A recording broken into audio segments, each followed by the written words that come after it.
Good morning friends, मेरा नाम अविनाश चौहान है और आज हम क्लास 10th मैथमेटिक्स का चैप्टर 1 रियल नंबर्स के बारे में पढ़ेंगे। तो रियल नंबर्स पढ़ने से पहले हम कुछ नंबर सिस्टम होते हैं, संख्या होती हैं, जिनके बारे में हम पढ़ेंगे। तो पहला हमारा आता है नंबर सिस्टम नेचुरल नंबर, जिसको हिंदी में बोलते हैं प्राकृतिक संख्या, और इसको हम डिनोट करते हैं एन से, जिसके अंदर 1 2 3 4 जैसे हम कोई काउंटिंग करते हैं किसी भी चीज की तो वो सारे नंबर्स आते हैं 1 2 3 4, चाहे 1 2 3 4, ये सब नंबर्स इस प्राकृतिक संख्या में आते हैं। उसके बाद आता है हमारा होल नंबर यानी पूर्णांक संख्या, जिसको हम डिनोट करते हैं W से। और इसके अंदर क्या आता है कि हम जो नेचुरल नंबर्स होते हैं उसमें हम जीरो ऐड कर देते हैं, तो यह नेचुरल नंबर हमारा होल नंबर्स में कन्वर्ट हो जाता है। ठीक, अब इसके बाद आता है हमारा पूर्ण संख्या यानी इंटीजर्स। अब इसमें हम लोग क्या करते हैं कि जो हमारे होल नंबर सिस्टम होते हैं तो सारे पॉजिटिव है, प्लस 1 2 3 4 सारे पॉजिटिव नंबर हैं, तो इनके हम निगेटिव टर्म्स को हम इसमें ऐड कर देते हैं। जैसे हमारा 0 1 2 3 4 डॉट डॉट इनफाइनाइट होता है, तो हम इसमें ऐड कर देंगे 0 -1 1 का -1 2 का -2 3 का -3, इस तरह डॉट डॉट डॉट इनफाइनाइट तक जाता है यानी अनंत तक जाता है, तो इसका भी माइनस अनंत तक जाएगा। और इस इंटीजर को हम डिनोट करते हैं जेड से।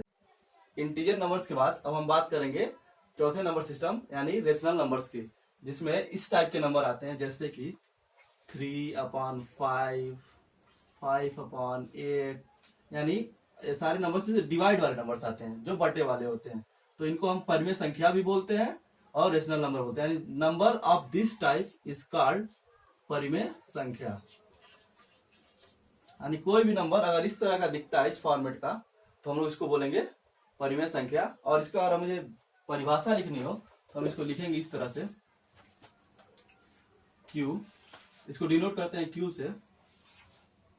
Q equal to number of the form, number इस तरीके का हो P/Q, देखिए P/Q such that P is element of Z, comma Q is element of Z, comma Q is not equal to 0 is called a rational number। तो अब इसको समझने की कोशिश करेंगे। तो हमारा क्या है, P is element of Z, तो हमारे Z में क्या क्या थे, Z में हमारा कुछ इस तरह था -infinite dot dot dot -3 -2 -1 0 1 2 3 dot dot dot infinite. तो हम क्या करेंगे, P हमारा यानी यहाँ पे कोई नंबर होगा जो इन सभी में से होगा, इसीलिए मैंने P रखा। तो इन सब में से कोई भी नंबर ले लेंगे, तो जैसे मान लीजिए मैंने ले लिया, इसमें 4 कहीं आगे होगा तो मैंने ले लिया 4, और फिर इधर कहीं होगा माइनस, मान लीजिए -5 दे देते हैं तो -5, तो 4/-5 हमारा क्या होगा, एक रेशनल नंबर होगा। ठीक, अब जैसे एक और देखते हैं, कोई नंबर जैसे 3/2, तो 3 हमारे इसमें है, 2 हमारा इसमें है, तो 3/2, तो P/Q का फॉर्मेट बना, तो 3/2 हमारा क्या हो जाएगा, रेशनल नंबर हो जाएगा। तो एक चीज और इसमें देखते हैं, अब हम रेशनल नंबर्स की डिफिनेशन एक अलग तरीके से पढ़ने की कोशिश करेंगे। ठीक, रेशनल नंबर्स का क्या होता है कि अगर इसको हम 3/2 का मतलब क्या होगा कि यहाँ 3 और इसमें हम 2 से भाग दे रहे हैं, 3 में 2 से भाग, इसका मतलब क्या होगा, 3 में 2 से भाग दे रहे हैं, तो क्या हो जाएगा 2 1 जा 2, रिमाइंडर 1, पॉइंट लगाएंगे, 0 बढ़ाएंगे, 2 5 जा 10, भाग चला गया। तो अगर यह भाग पूरा चला जाता है, यानी यह पॉइंट के बाद यह नंबर टर्मिनेट हो जाता है, तो वह क्या कहलाएगा, हमारा एक जो 3/2 होगा वह हमारा रेशनल नंबर यानी परिमेय संख्या होगा। एक चीज और आती है कि अगर मैं 10 में 3 से भाग देता हूं तो क्या होता है, तो देखा जाए 10 भी हमारा इसका है, 3 भी हमारा इसी का है, तो 10/3 हमारा एक परिमेय संख्या है। ठीक, जरा हम लोग भाग देकर देखते हैं, तो 10 में 3 से भाग देंगे तो 3 3 जा 9, 1 बचा, पॉइंट लगाएंगे 0, फिर 3, फिर 9, फिर 1, फिर 0 बढ़ेगा, फिर 3, इस तरह हमारा 3 3 3 3 चलता चला जाएगा। तो क्या हुआ कि हमारा देख रहा है 3 रिपीट कर रहा है। ठीक, तो इसको हम डिनोट कैसे करते हैं कि 10/3 इक्वल टू 3.33 स्क्वायर बार, मतलब 3 रिपीट कर रहा है। तो नंबर अगर इस तरह के भी हो कि एक तो टर्मिनेट हो जाए, मतलब भाग पूरा पूरा कट जाए, एक भाग कटे ना लेकिन नंबर्स रिपीट हो, तो वो भी सारे नंबर्स किस में आते हैं, परिमेय संख्या में आते हैं। अब आते हैं हम अपरिमेय संख्या में।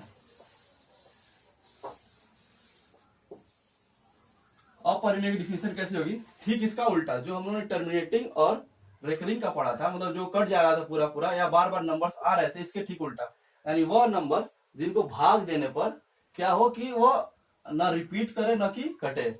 इसका डिफिनेशन देने जाएंगे कि a number non terminating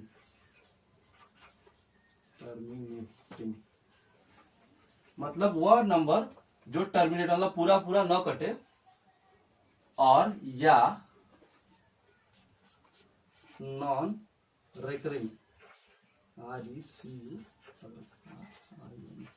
recurring मतलब कि रेकर ना करो, मतलब बार बार वो नंबर जैसे 3 3 3 3 आ रहा था तो 3 3 ना आए, हमेशा वो नंबर्स बदलता चला जाए, वो नंबर जो न कि पूरा पूरा कटे और न ही वो नंबर बार बार भाग देने पर बार बार रिपीट हो, मतलब हर बार कोई नया नंबर मिलता चला जाए, तो उसको क्या बोलेंगे, उस नंबर को हम बोलेंगे अपरिमेय संख्या।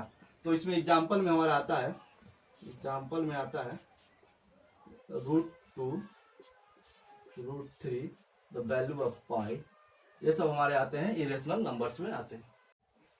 अब हम बात करेंगे जो हमारे चैप्टर रियल नंबर है, तो हम जानेंगे रियल नंबर्स क्या होता है। तो रियल नंबर कुछ होता नहीं, जो हमने पढ़ा था भी कि वह नंबर जो पूरा पूरा भाग में कट जाए या बार बार रिपीट हो, या जो नंबर्स रिपीट ना हो और रेकर ना करें, तो उनको जब दोनों को हम एक साथ पढ़ने की कोशिश करेंगे तो उसको बोलेंगे हम क्या, रियल नंबर्स। यानी वह नंबर रेशनल नंबर और इरेशनल नंबर्स को जब हम एक साथ कर देंगे तो अब क्या बन के आ जाता है, रियल नंबर्स हमारा हो जाता है।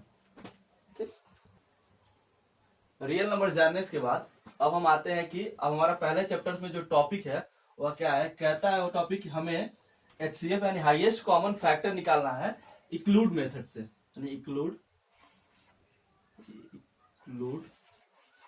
Euclidean method.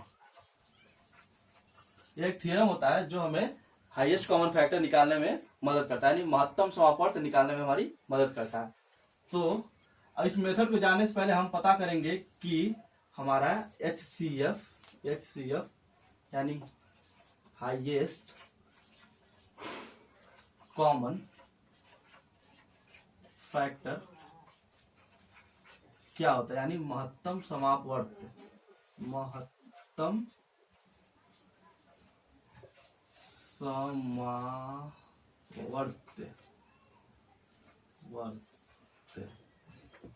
समापवर्त क्या होता है।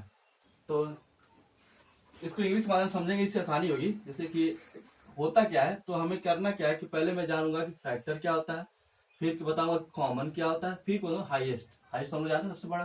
तो इसको लगाते कैसे, हम समझते कैसे हैं। तो पहले मैं कोई दो नंबर ले लूंगा, मैं ले लेता हूं 35 और 40। हमें इन दोनों का HCF यानी हाईएस्ट कॉमन फैक्टर या महत्तम समापवर्त निकालना है, ठीक है। तो पहले तो मैं हर एक नंबर का फैक्टर करने की कोशिश करूंगा। इसका फैक्टर हो जाएगा 5 × 7, 5 7 35। अब आते हैं 40 पे, तो 2 2 4 8 25 40। तो जैसे ये 35 का 5 एक फैक्टर हो गया था। हमारे फैक्टर्स क्या होते हैं, फैक्टर क्या, 35 का 5 एक 5 हमारा 35 का फैक्टर है, 7 हमारा 35 का फैक्टर है। इसी तरह 2 सारे 2 2 2 हमारे 40 के फैक्टर है।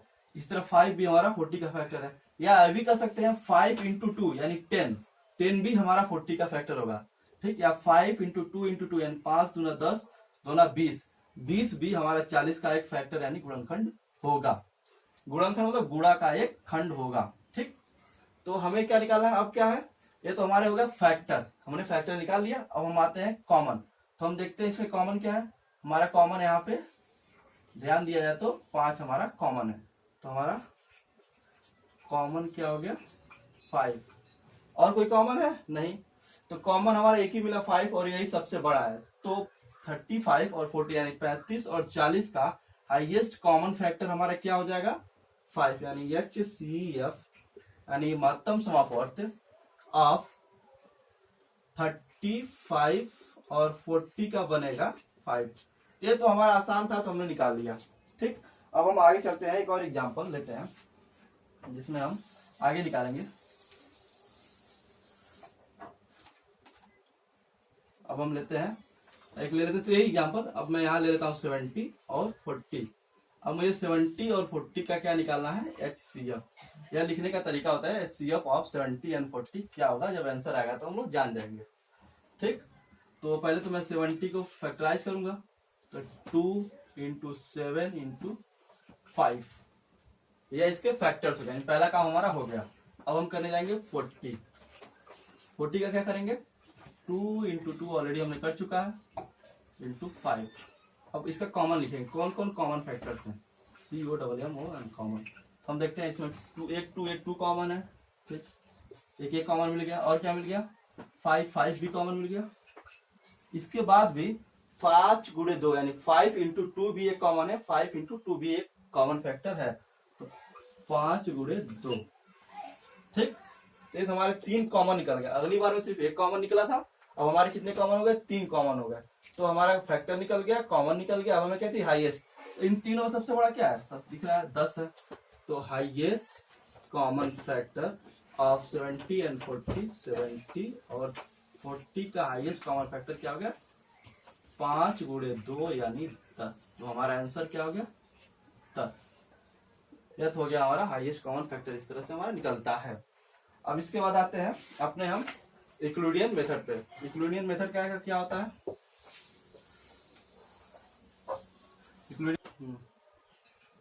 अब हम पर्सनली 1.1 का पहला सवाल का तीसरा पार्ट, जिसमें कह रहा है कि हमें HCF निकालना है 867 और 255 का यूक्लिडियन मेथड से। ठीक, तो हम इसी सवाल में यूक्लिडियन मेथड कैसे लगता है और इस सवाल को भी लगा लेंगे। ठीक, तो इसमें करना कुछ नहीं है, हमें बस क्या करना है कि 865 जो बड़ा है उसमें छोटे से हमको भाग देना है। कैसे करेंगे, 867 यहाँ लिख देंगे, 255 यहाँ लिख देंगे। ठीक, अब देखते हैं भाग हमारा जाएगा 3 बार में, तो 3 पीछे 15 का 5, 3 पीछे 15 का 16 और 3 अच्छा 1 7, भाग चला गया 3 बार में।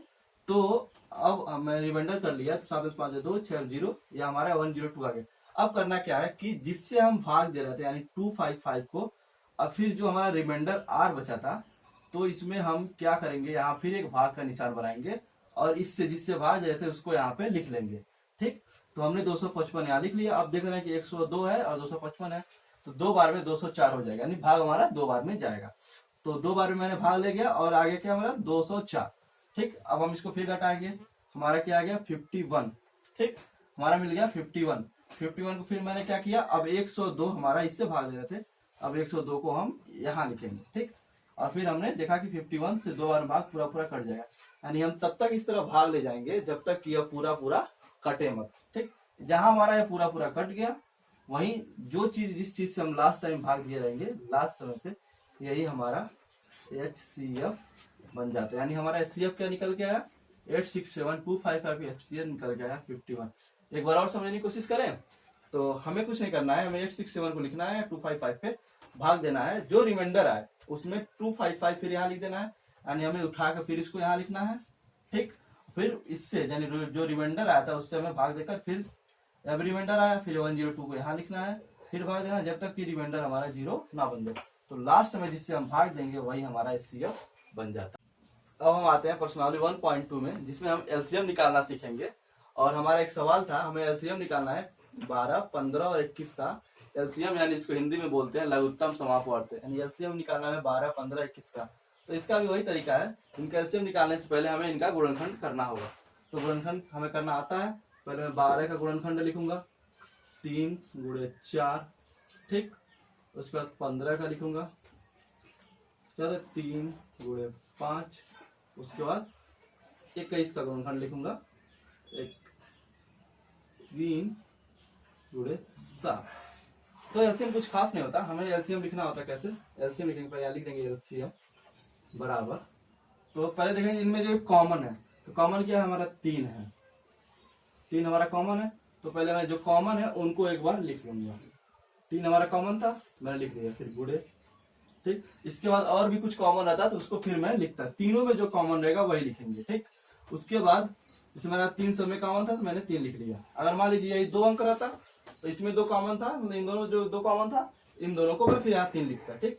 चाहे 3 मिले चाहे 4 मिले, इस तरह जो जो कॉमन रहेंगे उनको मैं पहले छांट के लिख लूंगा, ठीक। अब इसके बाद छांटने के बाद कॉमन लिखने के बाद जो जो बचे उन सबको लिख दो। हमारे इसमें क्या बचा, 4 बचा, इसमें क्या बचा, 5 बचा, इसमें क्या बचा, 7 बचा। तो ये हमारा क्या हो जाएगा, 4 3 12, 12 25 60, 60 गुणे 7 420, यानी 420 हमारा एलसीएम हो गया। साथ साथ इसी सवाल में बोल रहा है कि हमें 12 15 21 का क्या निकालना है, एचसीएफ यानी हाईएस्ट कॉमन फैक्टर, यानी महत्तम समापवर्त निकालना है। तो हमें एचसीएफ निकालना मैं आपको ऑलरेडी बता चुका हूँ। एचसीएफ निकालने के लिए क्या करेंगे, कुछ नहीं, जो कॉमन है उनको लिख लो, जो सबसे ज्यादा कॉमन है। तो आई थिंक हमारा 3 ही कॉमन है सब में, हमारा इसका एचसीएफ क्या हो जाएगा 3। तो हमारा एलसीएम और एचसीएफ निकल गया।